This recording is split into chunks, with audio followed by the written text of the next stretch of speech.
Unidos, no Canadá, na Alemanha, no Japão, esses países que são desenvolvidos, a previdência já é por conta de cada um. O Estado, ele, obviamente, ele tem uma educação financeira na base, e depois dali a pessoa se vira. Então, tudo bem, o brasileiro ainda não tem essa educação na base, mas está na hora da gente começar a mexer os pauzinhos para modificar essa situação, né?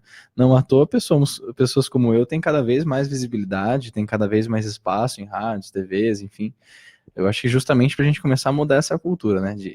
O brasileiro não sabe de nada. Não, o brasileiro tem celular, é só pesquisar, não é tão difícil assim, tem conteúdo gratuito para tudo que é lado. Então vamos começar a mudar, vamos começar a progredir. Nós já estamos numa geração mais tecnológica, Exatamente. né?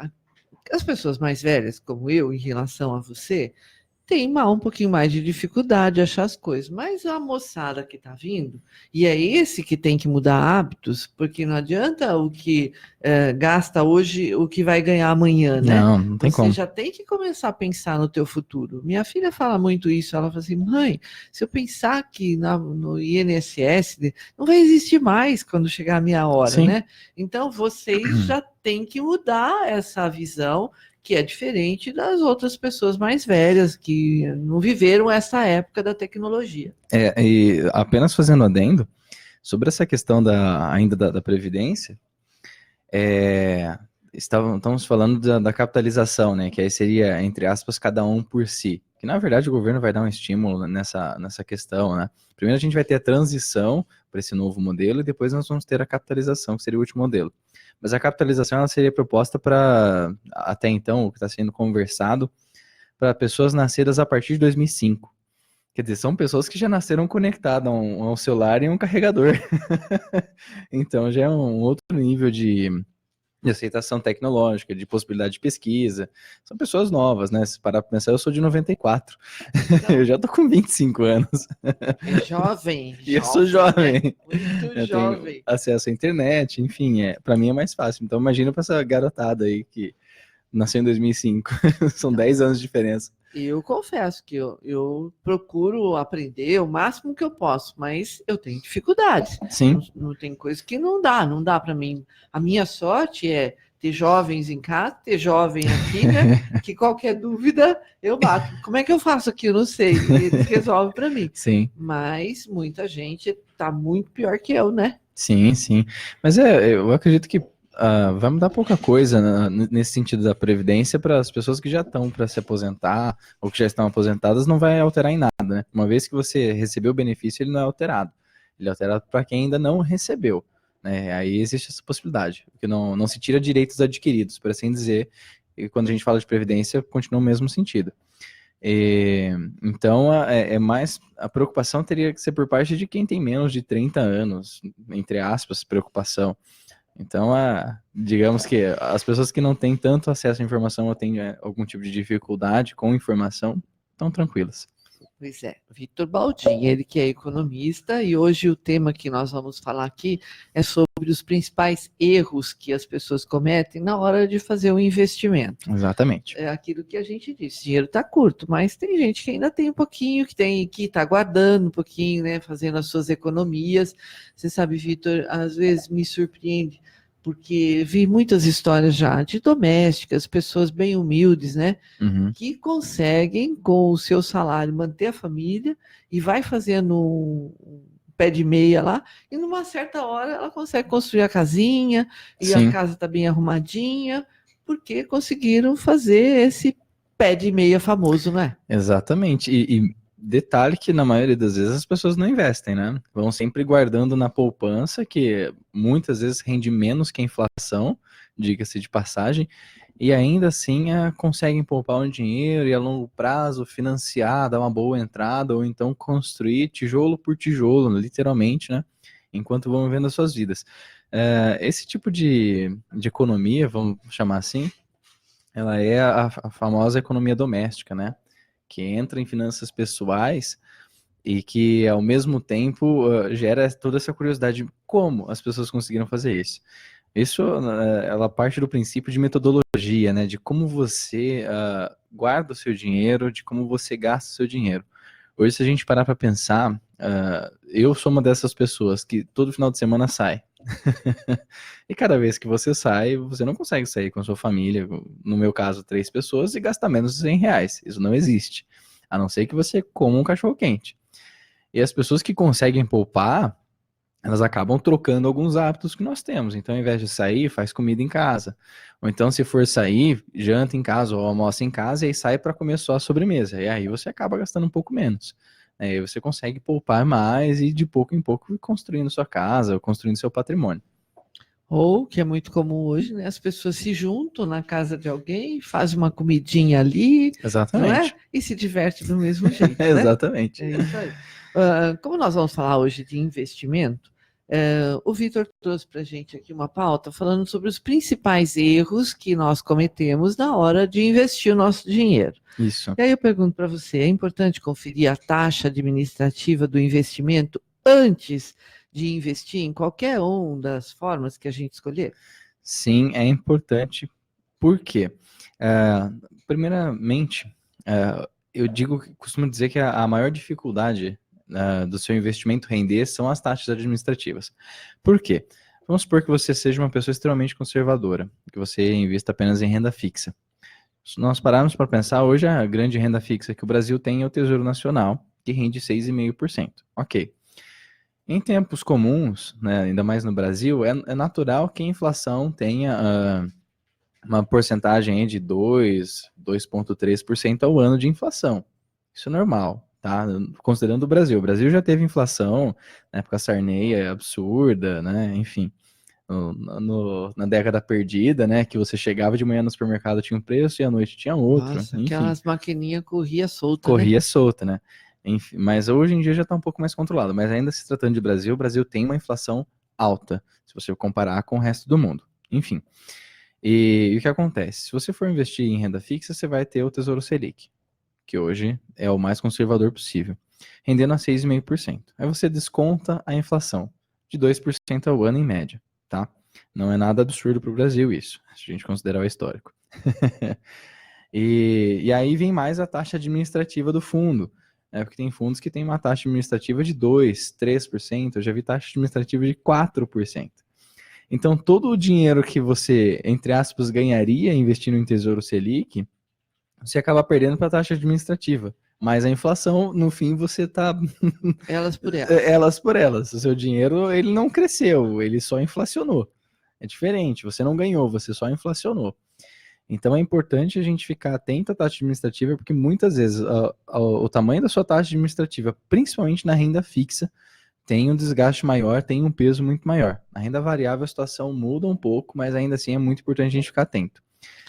Chama atenção para a tendência de fundos de renda variável ter uma taxa administrativa maior. É normal, porém o retorno tem que ser maior também. Quando você falou aí na poupança, né? A poupança é o mais popular, ou de mais fácil acesso, para Sim. quem não sabe muito lidar com isso, mas rendimento muito pequeno, né? O rendimento chega, muitas vezes, ele perde para a inflação. Na época Dilma, nós tivemos uma inflação de 14% ao ano. Com uma inflação dessa, o rendimento da poupança que chegou ali a 3%, 4%, ele foi engolido em menos 10%. Então também não compensa. A partir de qual valor é interessante pensar em outros investimentos que não a poupança? A partir de R$ 100. Verdade? A partir de R$ 100 você já tem acesso ao Tesouro Selic, por exemplo, que vai render o dobro da poupança. E se você investir diretamente, que hoje o Brasil, volta de novo naquela questão do acesso à tecnologia, né? O Brasil já tem o programa do Tesouro Nacional, onde você acessa o site do próprio governo, se você não quiser pagar taxa para ninguém, e comprar lá o título diretamente com o governo, sem pagar taxa, só paga a transferência ou o boleto, se eu não me engano, ele já tem essa opção. E a partir de R$ 100, que é o preço de 0,01% do título do Tesouro Selic. Tá, então, né? Agora, Vitor, eu preciso conferir o rendimento mensal, mesmo em renda fixa? Sim, porque com exceção do Tesouro Selic, quando você faz esse investimento direto, como a gente acabou de comentar, nós temos a opção de encontrar fundos que investem em renda fixa, tá? Às vezes eles conseguem um rendimento um pouco maior que o Selic, um pouco menor. Por quê? Porque Para quem não sabe, o Tesouro Selic, o Tesouro Nacional, ele tem algumas categorias, né? São as categorias para inflação, que é o famoso IPCA, e aí você tem as diversas variáveis, o 2035, 2045, e esses títulos, eles têm variação de preço. Então, mesmo em renda fixa, você consegue ter uma variação, tanto na questão de valorização quanto desvalorização do título. Não quer dizer que você vai perder dinheiro quando ele desvalorizar, quer dizer que você vai deixar de ganhar quando ele valorizou.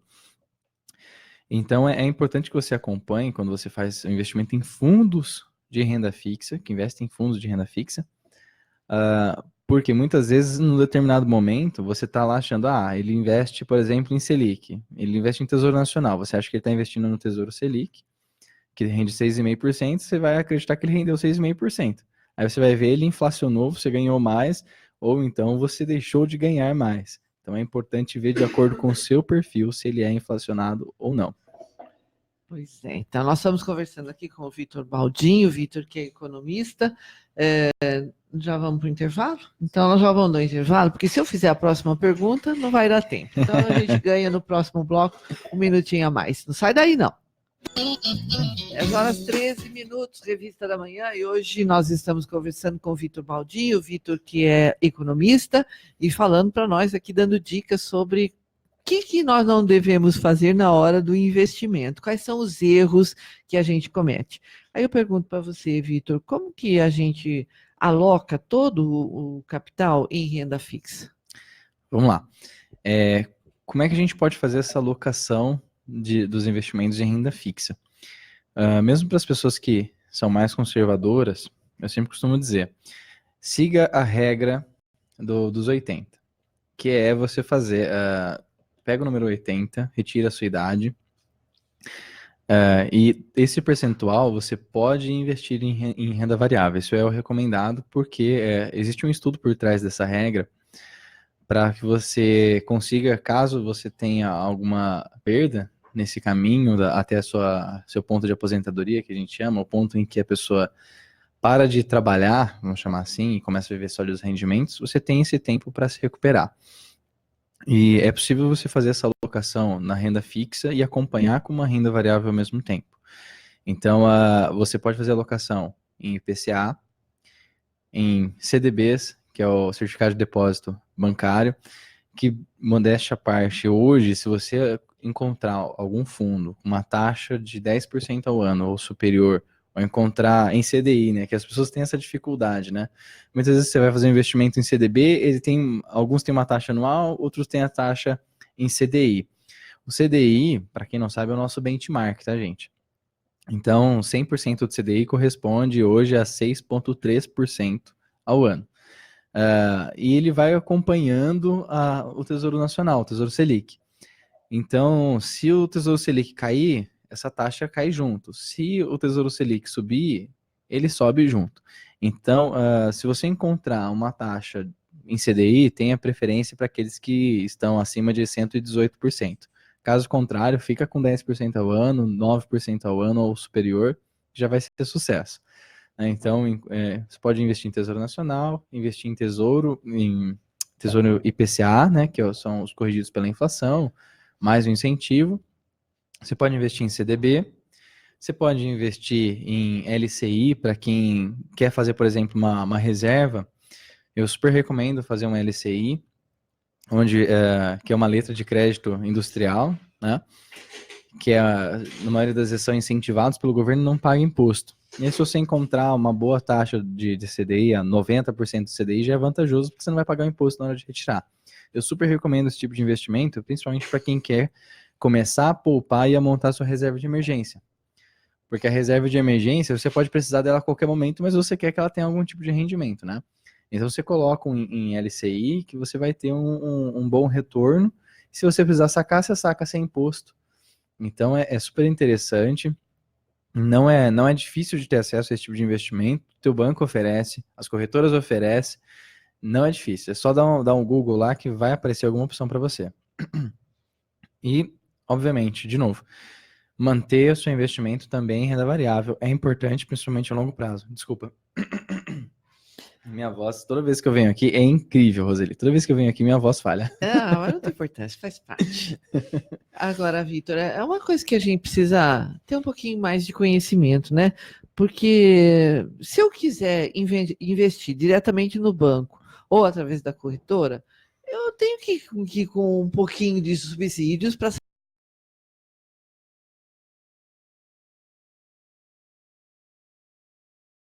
Por um simples motivo. O banco por si, no CNPJ do banco, ele não pode fazer corretagem de investimento. Ele não pode. Então, o que ele faz? O banco te oferece esses investimentos que, na verdade, são de uma empresa terceirizada. Ainda que seja, por exemplo, vamos inventar um nome aqui, Bradesco Investimentos. Você tem o Banco Bradesco e a Bradesco Investimentos. Então, o que acontece? Para passar para esse outro CNPJ, eles vão te cobrar uma taxa. E o próprio fundo de investimento por si só, qualquer investimento, ele já tem uma taxa administrativa. Então, quando você faz investimento nos bancos, na grande maioria das vezes, eu não estou dizendo que é sempre, tá? Para ninguém depois falar, mas no meu banco não tem. Tudo bem, você pode ser um privilegiado. Que é raro. O que é raro.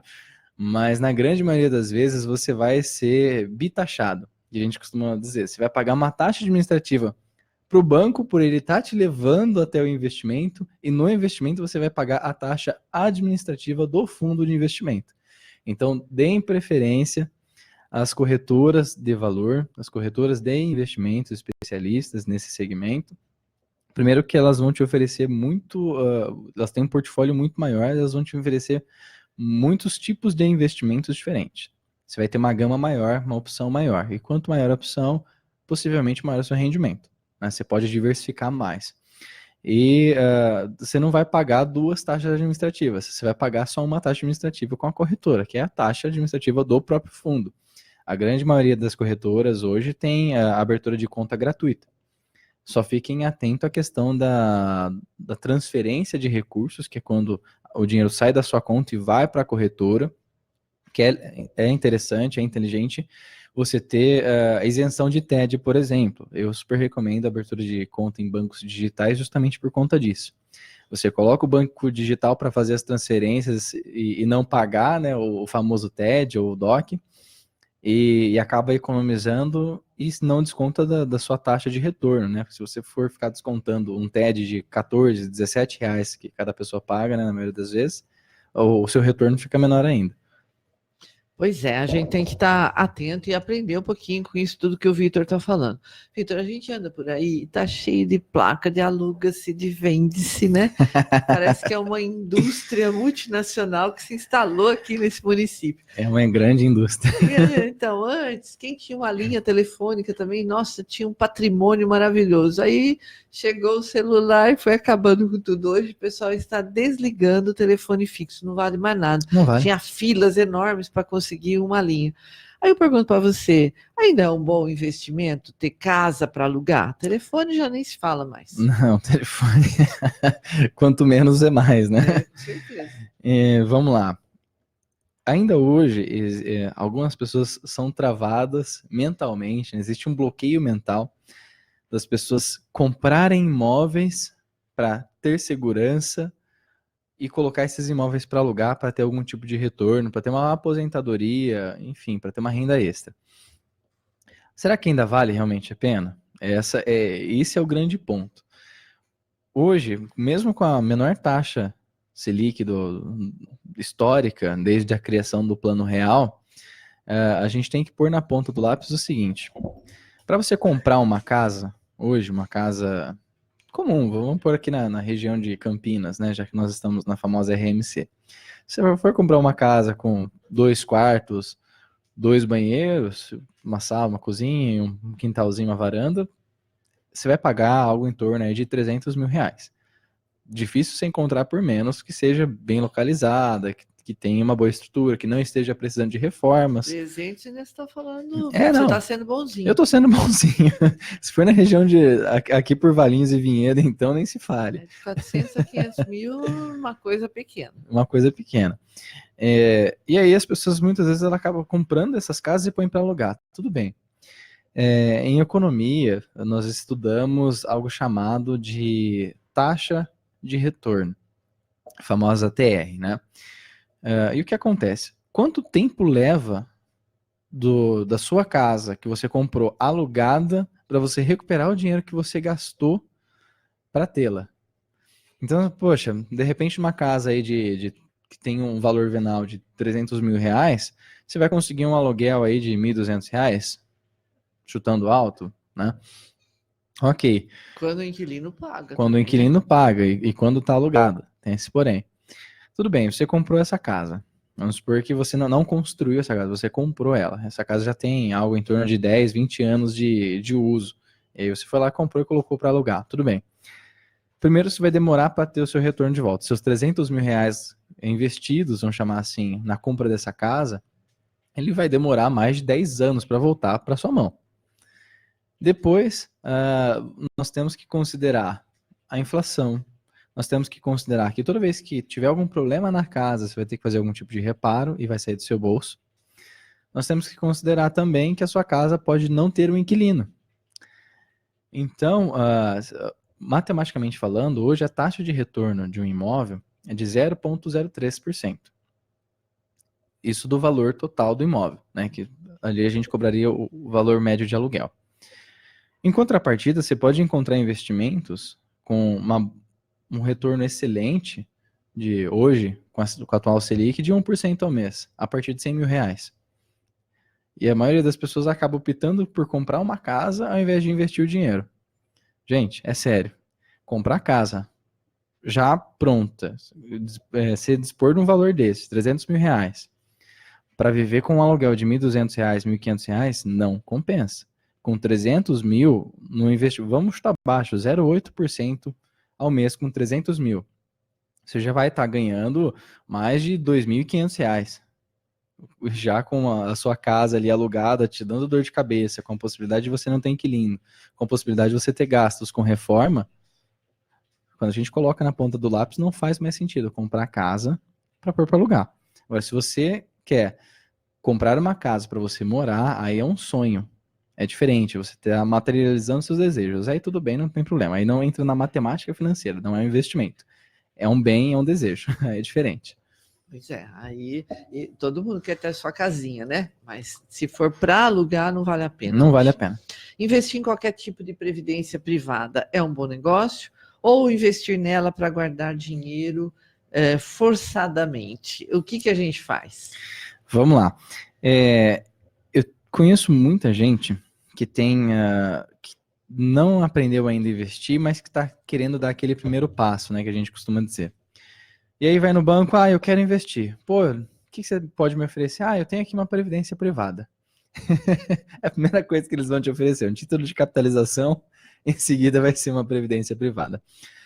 Gente, para quem está começando a investir, se você não tem um planejamento para se aposentar, investir em previdência privada não é a situação mais vantajosa. Principalmente se você está começando a criar uma reserva de emergência, tá? Por quê? Simples. Primeiro, existe uma questão complexa de tributação.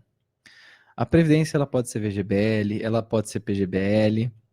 Existe uma grande diferença entre um e outro. Por exemplo, na PGBL, você pode até ter o desconto no imposto de renda, você pode bater até 12%, né, do seu imposto de renda.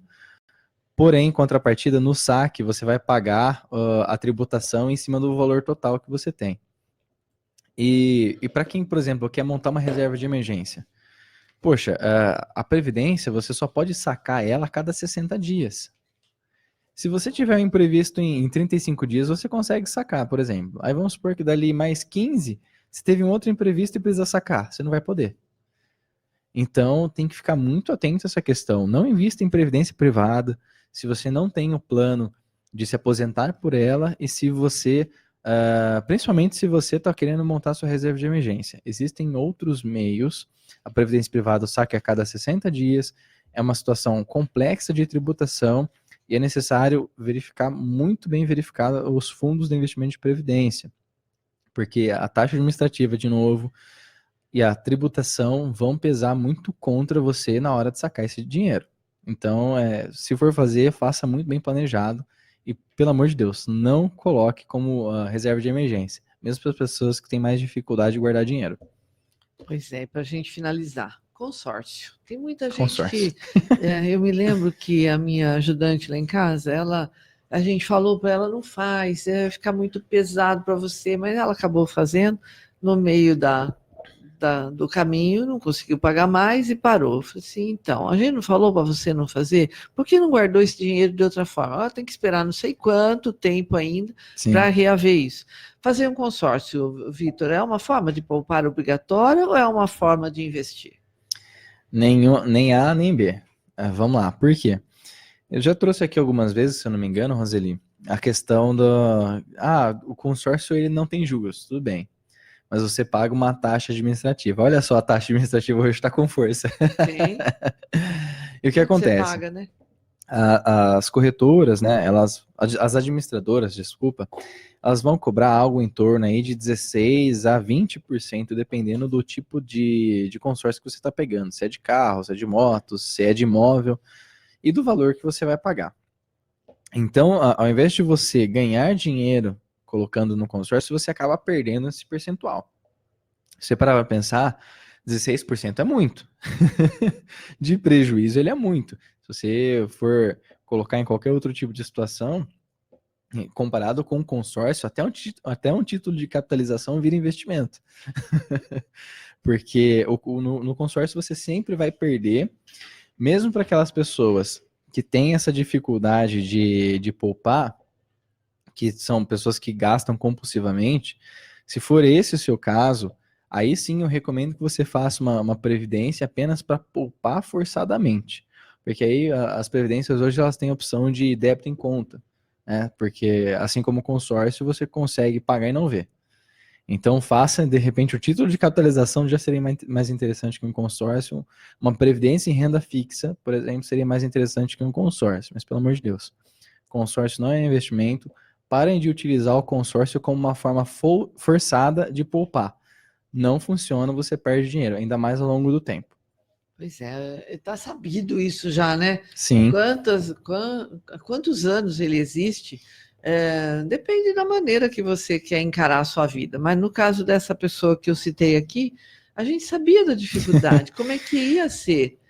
E que eu não ia conseguir bancar. É o que eu costumo dizer. O consórcio é uma maneira de financiar mais barato. É uma maneira de você endividar-se mais barata.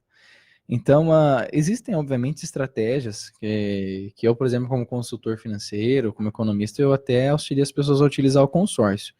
Por exemplo, quando você junta 30%, 40% do valor de um imóvel, por exemplo, que você quer muito, você quer para ontem, né, e aí a gente acaba completando, né, o valor faltante com o consórcio, porque a gente utiliza o famoso lance, né, que você pode dar nos consórcios para acabar sendo contemplado, né, forçar uma contemplação. E aí sim, você acaba pagando o resto como se fosse um financiamento mesmo. Você faz uma dívida, só que porém menor. Aí, nesse caso, tudo bem, né? Quando você tem pressa. Agora, se você tá só querendo se obrigar a investir, gente, fuja do consórcio, pode fazer até um PIC, pode fazer uma previdência privada em renda fixa que vai ser mais vantajoso, independente da situação. E aí, se você ainda tem dúvidas, onde te acha, Vitor? Vamos lá. Vocês podem entrar em contato comigo através do meu site, que é o www.victorbaldin.com.br. Pode entrar em contato comigo através das redes sociais, @VictorBaldin. Pode entrar em contato comigo também pelo meu telefone celular ou WhatsApp, que é 19 99396 8060. Tem dúvidas? Ó, tá aí, ó. E o mês que vem ele tá aqui de volta para É isso aí. continuar orientando a gente a fazer o melhor uso do nosso dinheiro, não é? Exatamente. E para quem quiser participar, eu sempre reforço, mandem suas perguntas. Se você tem alguma dúvida específica sobre algum tipo de investimento, mande que na próxima vez que eu vier, eu faço questão de respondê-la. É isso aí. Obrigada, Vitor. Eu que Bom dia agradeço, para Roseli. você. Até a próxima, né? Bom dia para todos e feliz Dia dos Namorados, né? É isso aí. Feliz Dia dos Namorados, certeza.